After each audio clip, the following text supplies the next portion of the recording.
Hi, everyone. Welcome to Grab Your Keys. I'm SueMeitner, and I'm very excited to have another entrepreneur on our podcast today, Regina McCann Hess with Ford Wealth Management. So thank you so much, Regina, for being with me today. I'm so excited to be here, Sue. Thanks for having me. Well, we met at an entrepreneurs organization event, and I'd love you to tell me a little bit about you and what you do day to day. Yeah, sure. So I am a financial planner, investment manager, a financial advisor, and an author. So I help people basically navigate the financial aspect of their life. Think about when you're going on a long trip, you put it in the GPS where you're going, and it tells you how to get there. So I do that for your financial life. One of the biggest questions I help people answer is, do I have to work versus do I want to work? And that gives everyone the ability to have a little bit of financial freedom and make a better life for themselves when they can answer that question the way they want to. Right. So, what's the biggest determining factor of if you have to work or if you want to work? So that's like basically when you're getting towards retirement age or even sooner for some people. The biggest question is, can I afford to retire? And then can I afford to retire when I want to? And then some people will actually start, know that they want to retire, but they're afraid to retire. And they're either enjoying their jobs or, kind of in the middle on their jobs. But it basically empowers people when they find out, when they do the planning and when they do the hard work. It's, there's a lot of hard work that goes into this before they do the planning. Years and years, right, of work towards your financial goals. But it gives them the ability to, if they know they have enough money, it gives them the ability to decide what they want to do versus feeling like they're trapped and that they have to stay where they are. And sometimes people will still continue to work because they don't have to and they enjoy it. Or sometimes I'll see people pivot, and that's when they'll say, well, you know what, now I want to do my volunteer work or I want to work for a nonprofit because I have all these abilities that I can offer them. Right. So, how did you get into this wealth management business? Yeah. So when I graduated college, I had a science degree. I was a critical care nurse actually for several Wow. years. Yeah. And a friend of mine bought me a stock or paid for a stock for my graduation gift, but I had to do all the research and determine why I should own that and all the goods and, pros and cons of owning that company. So in doing that, he kind of created a monster. I enjoyed it so much that while I was working full time as a nurse, I went back and just took business classes for the fun of it, and then realized that it was something that I had never really been exposed to, but I loved doing. So I went in 2009. I made the switch. It's a great story. Oh, not 2009. That was a different year. 1996 is when I came into the Okay, industry. 1996. Yeah, Just a I'm little like, bit wait a earlier. minute. Yeah, just a Yeah, few just years a little sooner. bit earlier. So tell me a little bit about the book you wrote and why you decided to write the book. I mean, I wrote a book 10 years ago called Crazy Lucky Girl, Do You Have the Keys to Success? And I wrote it about pretty much about my journey in the mortgage business. Why don't you tell me a little bit about, why you decided to write a book? Books are hard to write. They're not Mm, easy. yeah. And what you want your audience to get out of that. Yeah, yeah. So the book is titled Super Women Wealth: How to Become Your Own Financial Hero, because I have run into so many scenarios where women were so busy doing everything else that we give the financial piece to our spouses. And that's okay because, when you're married, you're divvying up the tasks and everything so that they can all get done. But what we don't do is keep track of what's going on, and we lose touch with what is really going on in our financial house. So, and I will tell you, I work with a lot of women going through divorce or becoming a widow, and that's when they're realizing, like, wow, wait a minute, what's been going on behind the scenes for 10, 15, 20 years, and they have no idea. that's when they're pulling back the layers and finding this out. So Right. my feeling is if they're a little bit having even conversations be, along the way and touching base on what's going on, it won't be as big of a surprise when a situation like that occurs. Yeah, I love that. What do you feel your three keys to success have been? Integrity would be the first one because I want to go to bed and my head hits a pillow and I am out. I want to be able to sleep at night, and I like just follow my sword for that one. Work ethic. Grew up in a very workhorse type of mentality, so I will outwork. Sometimes not outsmart, but sometimes I'll outwork people. And then persistence. I'm not going to give up. I'm going to keep trying and trying and trying and make sure that I can do the best I can for my clients and my family along the way. Yeah. So with integrity, with work ethic, with perseverance, all of that wrapped up together is just pretty much grit. Yeah. Oh, yeah. So, That's a great yeah. summation. So you're gonna, you have the integrity, but you have the work ethic and the perseverance. You're just gonna grit it out. You're gonna work harder than anyone else. How do you have that work-life balance? If you have the Ah, integrity and the work ethic and the perseverance as a woman, you just talked about women being a superhero for themselves in wealth. How do you handle the balance of, your work-life balance, if there is Um, such a thing? yeah, I was going to say, not always well. I try to, do it behind the scenes. Like when my kids were younger, when they were in bed, I would go back on my computer and do things. And then during COVID, it was just a 24/7. My front office Yeah. I was in there for way, way, way too long. So I've tried to cut back from that.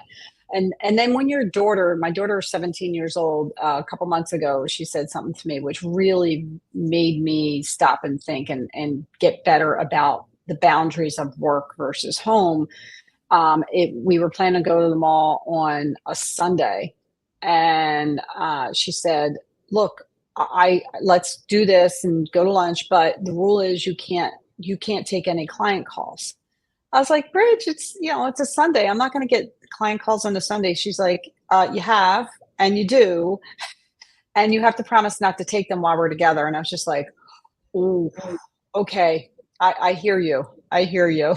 Yeah. So It's really funny how the kids at 17 really at times are great at telling you and enlightening you on the way you act. I have told this story probably on the podcast more than once, but we were touring colleges with my son, junior year. I we were at the University of Alabama, and I said, "Wow, Drew, like this is a great university. Like they have everything." And he said, "Well, Mom, you have been on your phone the whole time. How would you even know what they have?" oh, ouch. Yeah. And you just get that sword, really. It's not Yeah. falling on the sword as you go to bed. It's like a sword right to your heart. And you realize that at times, as CEOs of, our companies, we at times, are all encompassing. We get consumed, Yeah. and that makes us a good boss. That makes us a good leader at times, but we need to be the boss and the leader in our own home. And I think it's great that at 16, 17, 18, that our children, we've raised them well enough for them to be honest with us. And sometimes, as I said, they see us better than we see ourselves. And at Yeah. that point in time, I think I pretty much went home, and I ended up selling my company actually in 2018. So, because I just wanted to be there more for my children, and, getting out. My daughter was starting high school, so I had all of her high school years. My son was leaving, had one more year of high school and then was going into college. And I was like, I'm just not willing to, you know, not be the mom that doesn't sparkle and feel present. So I think that we all have had, we've gone through a lot with cell phones and everything else. Back in the day, you're only able to get a hold of us because of a beeper, Yeah. if people remember that. Yes, I And then, remember that. we went into like cell phones, and now we feel, we allow ourselves to be available sometimes too often. And if the Very true. client really wants to work with us, they'll wait. So, Yeah. and if Yeah. you're good Yeah. enough, they'll wait. So I love integrity, work ethic, perseverance. I love the work ethic balance with the grit. Who do you admire, Regina? I admire my mom. I dedicated my book to her because she is my hero. Because she had to raise 5 kids. My dad walked out. They got divorced, and the divorce courts weren't very good at that stage. So she had to raise us with nothing. And she's the reason why I'm as strong as I am. That's great. Yeah, Yeah. moms are great and moms are strong. 5 children, that's a lot. Oh I yeah. mean, yeah, so, raising 2 if my own is a lot. If you were gonna be in any other profession, what would the profession be? I mean, you've already been a trauma nurse, now you're Yeah. a wealth manager, what would that be? I still think I would be in the medical field some way, somehow. Whether or not it was that I stayed as a critical care nurse or I went on to be one of the things I was thinking about was going into being a nurse anesthetist before I decided to come to the business world. So that's Mhm. probably where I would be if had I not switched over to here. Yeah, that's great. So you like helping people, so you have a servant heart, which is Yeah. really most great in your business to help Yeah. people and really see like their wealth build and really, get them from point A to point B, especially in a divorce situation or a widow situation.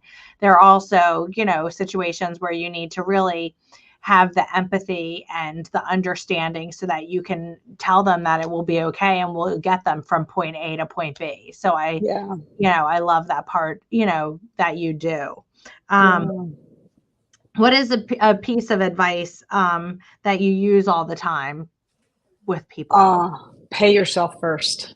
Again, it goes back to women being so busy doing everything, and men too. Like it's a very busy age, right?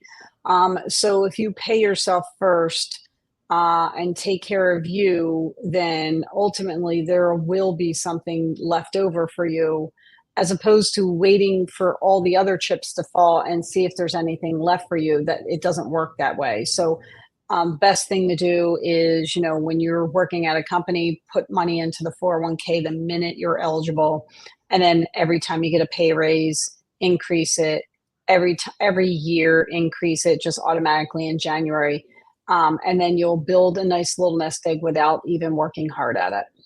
Right. I always think it's so important. That's such a great thing. Even in your 20s, like Hmm. max out your 401k. Absolutely. Just max it Absolutely. out. Just if you are making $30,000, pretend you're making $25,000 or Yeah. whatever. Yeah. Just put it right in your, whatever the max. I guess the what is it, $25,000? Well, it's 23 for the 401ks right now. So, unless you're over 50, and then it's 30,500 because you get that catch up Right. provision.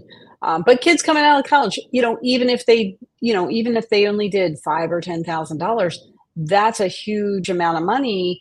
And the earlier they start, the better off they are than somebody starting 10 years later and putting, double the amount in. They will do so much better. Right. Right. That's great. So pay yourself first. I love the pay yourself first. That's Absolutely. super important. I remember someone in my family actually saying, pay myself first. And Yeah. I'm super excited that I always put the money away. And at my earlier jobs, there was a match so that was great because it matched it and then it just grew. Yeah. And that's really exciting, to watch in your 20s, into your 30s, into your 40s. So I Yeah. do agree, pay yourself first. So, what's in the future for Regina? Still, working with my clients, but the next step for me would be to use my book to get more public speaking engagements and on bigger stages. Ultimately, getting on bigger and bigger stages every time to talk about financial literacy, to talk about ways we can do better with our money, and worrying more about what we keep and not what we spend. Yeah, that's amazing. I think that you're really helping a lot of people. And I love everything that you've said. And I'm sure that everyone listening, our audience listening, if they want to get in touch with you, Regina, how do they get in touch with you? Yeah, sure. My website is forgewealth.com, and they can follow me on Facebook, Instagram, and YouTube at Forge Wealth. Awesome. We will put all of that below. And everyone, thank you so much for listening to Regina. Regina, thank you so much for being here today. Remember, audience, if you like it, put a like. If you heart it, heart it. Always remember to share. And we look forward to seeing you next time on Grab Your Keys.